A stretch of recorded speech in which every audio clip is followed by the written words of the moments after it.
প্রিয় ছাত্রছাত্রীগণ, আবারও একটি ভূগোলের নতুন পেজ নিয়ে হাজির হয়েছি তোমাদের সামনে। পেজ নম্বর হলো 394 পাতা। আর আমার চ্যানেল নতুন হয়ে চ্যানেলটিকে অবশ্যই সাবস্ক্রাইব করে নিও। আর এবিটিএ টেস্ট পেপারের যদি অন্যান্য ভিডিওগুলো দেখতে চাও তাহলে এই চ্যানেলের প্লেলিস্টে গিয়ে ABTA test paper 2026 class 10 geography প্লেলিস্টটি ওপেন করলে তোমরা কিন্তু অন্যান্য পেজ থেকে সাজেশনগুলি দেখতে পারবে। প্রথম প্রশ্নটি হলো, অবরোহণ প্রক্রিয়ায় প্রাকৃতিক শক্তির ক্ষয়ের শেষ সীমা হলো খ সমুদ্রপৃষ্ঠ। 2 নম্বর প্রশ্নটি হলো, তিংরাগ্য বদ্বীপের উদাহরণ নয় বলেছি কিন্তু, সেটি হলো খ পো নদীর বদ্বীপ। 3 নম্বর প্রশ্নটি হলো, বায়ুমণ্ডলের নৈশিত মেঘ বা নক্টিলুসেন্ট ক্লাউড সৃষ্টি হয় গ মেসোস্ফিয়ার স্তরে। 4 নম্বর প্রশ্নটি হলো, বালিময় মরুভূমিকে সাহারায় বলে গ আর্ঘ। 5 নম্বর প্রশ্নটি হলো, ভারত মহাসাগরের একটি উষ্ণ সমুদ্র স্রোত হলো গ সোমালি স্রোত। 6 নম্বর প্রশ্নটি হলো, পূর্ণিমা তিথিতে যখন পৃথিবীর দুপাশে একই সরলরেখায় চাঁদ ও সূর্য অবস্থান করে তখন তাকে বলে গ প্রতিযোগ। 7 নম্বর প্রশ্নটি হলো, জীবাণুর দ্বারা বর্জ্য পদার্থের বিয়োজনকে বলা হয় গ কম্পোস্টিং। 8 নম্বর প্রশ্নটি হলো, ভারতের জম্মু কাশ্মীর পূর্ণ রাজ্যের মর্যাদা হারিয়ে দুটি পৃথক কেন্দ্রশাসিত অঞ্চলে জম্মু কাশ্মীর এবং লাদাখে পরিণত হয় গ 2019 সালে। 9 নম্বর প্রশ্নটি হলো, ভারতে অবস্থিত হিমালয়ের সর্বোচ্চ শৃঙ্গটি হলো খ কাঞ্চনজঙ্ঘা। 10 নম্বর প্রশ্নটি হলো, ভারতের উচ্চতম বহুমুখী নদী পরিকল্পনাটি হলো ক ভাগনাডাঙ্গাল। 11 নম্বর প্রশ্নটি হলো, জার্মানির ক্রুপস অ্যান্ড ডেমাক কোম্পানির সহযোগিতায় গড়ে ওঠা লৌহ ইস্পাত কেন্দ্রটি হলো গ রৌরকেল্লা। 12 নম্বর প্রশ্নটি হলো, ভারতের সর্বাধিক জনবহুল রাজ্যটি 2011 খ্রিস্টাব্দ হলো গ সিকিম।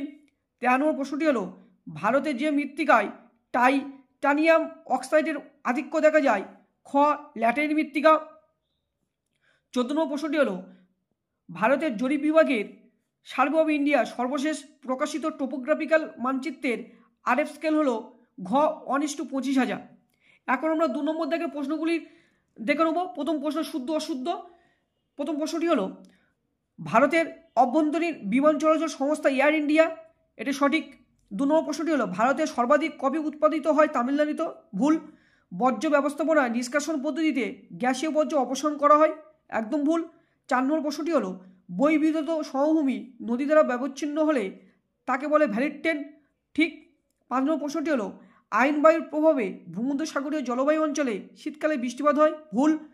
6 নম্বর প্রশ্নটি হলো, পিক্সেল যত বাড়ে উপগ্রহ চিত্রের গুণগত মান তত বৃদ্ধি পায়, ঠিক। 7 নম্বর প্রশ্নটি হলো, নদীভাগের অবতল অংশে খাড়া পাড় ও উত্তল অংশে মৃদু ঢালুপাড় সৃষ্টি হয়, ঠিক। এখন আমরা উপযুক্ত শব্দ বসিয়ে শূন্যস্থান পূরণ এই অপশানের প্রশ্নের উত্তরগুলি দেখে নেব। প্রথম প্রশ্নটি হলো, নিউ ফাউন্ডল্যান্ড অঞ্চলে তুষারপাত ঘটে শীতল লাব্রাডর স্রোতের প্রভাবে। 2 নম্বর প্রশ্নটি হলো, সম্পৃক্ত বায়ুর আপেক্ষিক আর্দ্রতা 100%। 3 নম্বর প্রশ্নটি হলো, শিববালিয়ারির মধ্যবর্তী করিডোরগুলি সাহারায় গাছি নামে পরিচিত। 4 নম্বর প্রশ্নটি হলো, উপগ্রহ চিত্রে সবুজ বনভূমিকে লাল নয়ে দেখানো হয়। 5 নম্বর প্রশ্নটি হলো, ভারতের জাতীয় সড়কপথ নির্মাণ ও রক্ষণাবেক্ষণকারী সংস্থাটির নাম NHAI। 6 নম্বর প্রশ্নটি হলো, আউটসোর্সিং কথাটি তথ্য প্রযুক্তি শিল্পের সঙ্গে যুক্ত।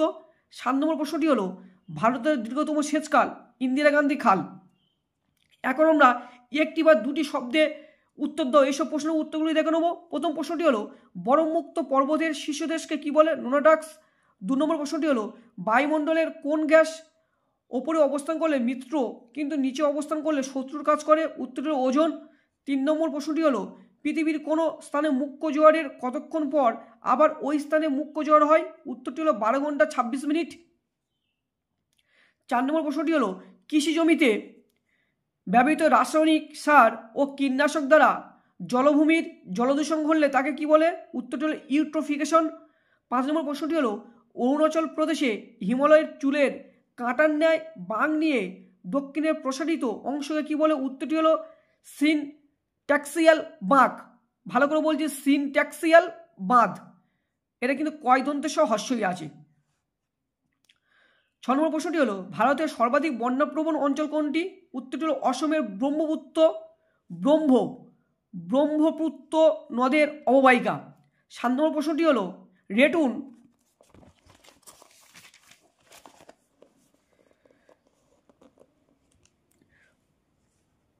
কথাটি কোন ফসলের সঙ্গে যুক্ত? উত্তরটি হলো আখ বা ইক্ষু।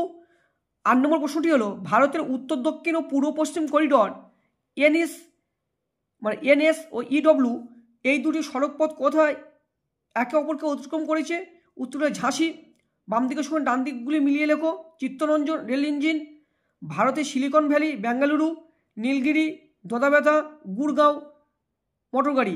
এই পেজটি শেষ করলাম। নেক্সট পেজ দেখার জন্য অপেক্ষা করতে থাকো।